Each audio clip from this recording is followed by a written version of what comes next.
welcome to the Macabre Daily podcast. I am Doaa, and my guest today is the writer and director of Unholy Night, Michael Gabriele. Hi, Michael. How are you today? I'm doing great. Such a great job of pronouncing my last name. I love it. Yes, parlo italiano. That's a fun I, fact. I knew it. I knew it. Okay, I'm absolutely obsessed with this film. Like, this is a holiday horror that's gonna make history. It premiered yesterday at Fantasia, right? Yes, it did. It was such an amazing night. Yeah. Nice. What was the audience reaction? I'm curious to hear. Wow, I couldn't have asked for a better audience, honestly. Like it worked. When you're making a film, it's a very like well, I mean, you're making it with a team, but it's a very solitary process because you can't really feel it with people. I mean, we did have a test screening one like months ago, but it's not the same, right? So with all these pieces in place with the music and the mix and just feeling it with a room is such an amazing experience. And like it worked. It worked. People laughed. People were gasping. People were feeling emotional. Like I did it, I couldn't have asked for a better experience, honestly. So Absolutely, there are a lot of emotions in this film, and it's so hard to like write a horror comedy, like that balance between creepy and comedy. So I really want to hear how long did it take you to write the script, and how were you able to balance that? It's such a strong script. thank you so much. Yeah, it was the script actually came together relatively quickly. I had a great sort of collaborator, script consultant, Jeff Burnham, who helped sort of like piece things together. It was basically with me since the beginning. The idea of sort of the script specifically, sort of like it was an idea I had. I'm like, this is something I need to write, and it just almost wrote itself. Once you have the characters in place, sort of put them on there. But in terms of like the process, like the script was sort of written in under a year, about 9 months. Yeah. But obviously it sort of evolved and changed once we got producers on board and started like getting ready for production. But generally, yeah, that story is sort of like been around. So Amazing. And I want to hear about the casting of Nonna. Like how was she written in the script, and what were you looking for in the casting? Because she was perfect. yeah, she was. Oh my gosh. Jacqueline Robbins was such a highlight for me to work with and just to even get to know as a person. That was interesting. That was a tough cast at first because, like it, we auditioned a lot and there was a very fine balance that I was looking for, right? Because Nana is a very dynamic character. On one end, there's like this very like horrific, like scary thing that I wanted to sort of show. And on the other end is sort of like this sweet grandma, right? Hmm. And so it was really trying to find one that can embody and do both and also help hit the emotional beats. And Jacqueline was the one that I felt like was able to do that. Like her scary is scary. Like, and she would not hold back. I mean, she's a grandma. And she's like yelling at the top of her lungs for like hours and then comes back to you with this sweet voice being like, how did I do? Can I try differently? Like, are you happy? Like, it was collaborating with her was just joy, because she was in it and she was giving her 100% all the time, right? And so, yeah, finding her, like, the casting process was wild because we had to find the right fit. But when she came around, it was like, yes, this is it. This is the person. She's going to make this shine. And she did. So. She did, 100%. The reason I love this movie so much too is also personal because my first ever Christmas dinner was with an Italian family in Quebec. And I was literally sitting there with the chaos, the family dynamics. I was literally sitting there thinking, this would make a great horror movie. Like, this would be amazing. So when I saw this movie, I was like, oh my God, thank you for bringing it to life. Oh my gosh, it's such a cool. I love that you've had like firsthand experience. It's great. Yes, it's so accurate. Like, the representation is so accurate. If your nonna was to show up at a dinner, Christmas dinner right now, what would you tell her? Oh my gosh. Well, I'd tell her that I love her and I miss her, but but I'd also be freaked out. I don't know what I would do, honestly. I don't know. But that was the thing, and that was when I was coming up with the idea that I thought was sort of interesting, like what how will people react? What will people do? And especially if she sort of turned crazy, and like how would you treat her like, it's like this duality of like this sweet nonna and this like crazy like killer, right? I guess, or whatever, for lack of a better term. This like duality that's sort of interesting. Like, how do you deal with that? Like, some people can see her as like solely a monster. Gino sees her as like a person under there, under that, And I thought that was a really cool thing that I wanted to sort of explore personally. Yeah. Beautiful. Yeah, I love that. And also, like, the set and production design are so representative of like vintage Italian style, like from the walls to the color grading.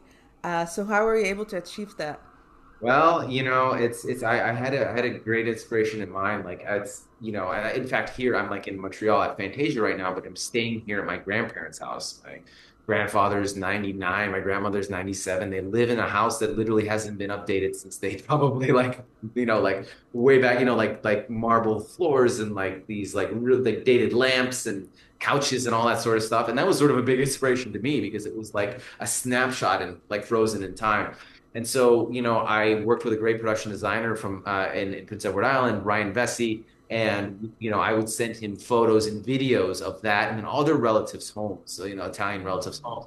And literally, what I did is I basically took this huge box. I went to my grandparents' house because they're at this point they're just like, just take what you want. Like, what are we gonna do with all these things? And so I would just take everything from like, they would have a bunch of like religious, things to like platters to like lamps, and I basically just packed all that stuff up and I sent it to Prince Edward Island. And so based on like the photos, like that basement that you saw that was like built from the ground up. I mean, well, there is like it was an unfinished basement. They sort of built that and found the furniture and then sort of like added like those pieces that like I have from my family to sort of really make it authentic. It was very important to me, like even like the we had it wallpaper to like the whole upstairs to sort of get that look and that vibe. We had a color palette from the beginning, and other than collaborating with Ryan Vesey, there's also our director of photography, Ryan French, who like we had a specific look in mind and a specific color palette, and we all were on the same page about it before. Because to me, I just want everything to feel cohesive and feel like you're entering a world where you can feel it. So it's like it's a world that like it's almost like a different, not a different universe, but it's almost like this dated sort of like thing that you can just feel, and then populating it with our beautiful like cast and sort of them bringing their element to it. I just wanted to feel real. Wow, yeah, it is definitely very authentic. And what is your favorite holiday horror movie? Oh my gosh. Oh my gosh. I don't know. I mean, but Black Christmas is like a classic, right? So Yeah. I'll probably stick with that, right? But Yes. there's a lot, and I love just the horror movies in general. So yeah, a holiday not, it's great. Yeah. Horror is very healing for a Yes, lot of people, at least absolutely. not everyone.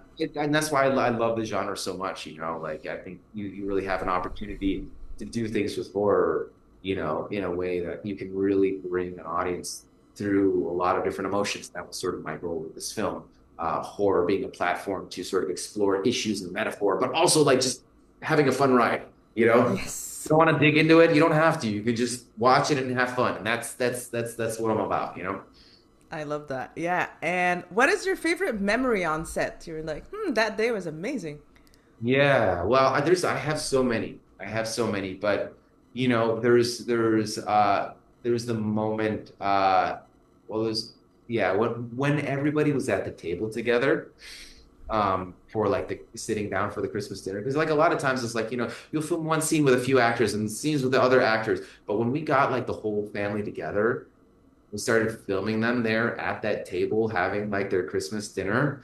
Something special happened. It was just like even when we weren't shooting, it just felt like they were still in character talking, but they were embodying their characters in a way that like there was like conversation and liveliness, and like it just all worked well. And I just remember that. I just remember feeling how grateful I felt just to be there and sort of witness this thing that like, you can cast people, but like the dynamics between all of them, that was something special and something you couldn't plan. And the way that it just all came together was special. I always remember that. Yeah. And it was so natural. Like it didn't feel like they were performing for a movie or anything. It just felt very, very natural. How would you describe Unholy Night in one word? Oh gosh, in one word, fun. I don't know. I think it's a fun ride, you know. Um, it's supposed to be fun. It's supposed to be entertaining, you know, and that's sort of like what I'm trying to sort of bring to this Italian, right? That's another word. There's definitely Yes. an Italian aspect to it, but there's it's more than that, you know. So And lastly, as the screenwriter and director of the film, what tips would you have for someone that's just beginning their journey in the indie scene? So it's always like the same scenario, no money, but they have an idea and a vision. What tips would you give them to start? yeah, my main tip would just be to just start, right? Like I've been making horror films since high school. Like, you know, I've done everything, you know, like behind the camera and editing and visual effects. I learned it all because I've just wanted to sort of learn and understand how the process works and how to get something together. And I think the main thing is just to sort of get momentum. A lot of like what I've learned through the years is just by doing it over and over and over and over again. You know, I've done a lot of horror shorts, and through doing that, I've learned things and I've screened them in front of people, and I've learned things that worked and things that didn't. Ultimately, when you're on set, things move quickly and you have to sort of like think on the fly.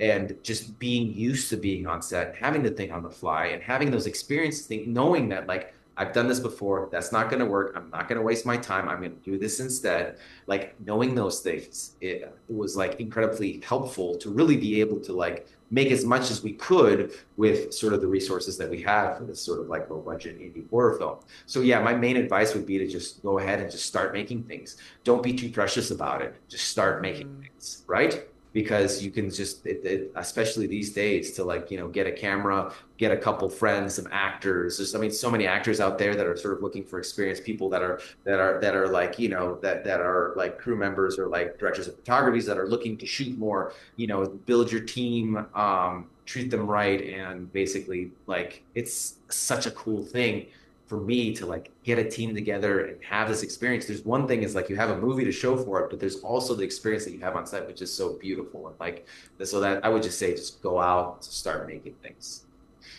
Amazing tips, y'all. Just start, don't stop, keep going. That's it. That's the key, right? Yeah, yeah. And where can people connect with you online? So Instagram is probably the best way for me. It's Michael Gabriele, director. So you just find me on Instagram. That's the best way. So. Okay, awesome. Thank you so much, Michael. It was a pleasure chatting with you. And I can't wait for everyone to see this movie when it's out. Yeah, absolutely. I hope we'll have some more time to chat in the future because I want to hear about your experiences too. Your questions were great, and thank you so much for having me. Yeah, thank you so much for your time. I appreciate it. Have a lovely day. It's you too. Take care. Yeah, Bye bye. thank you. Bye.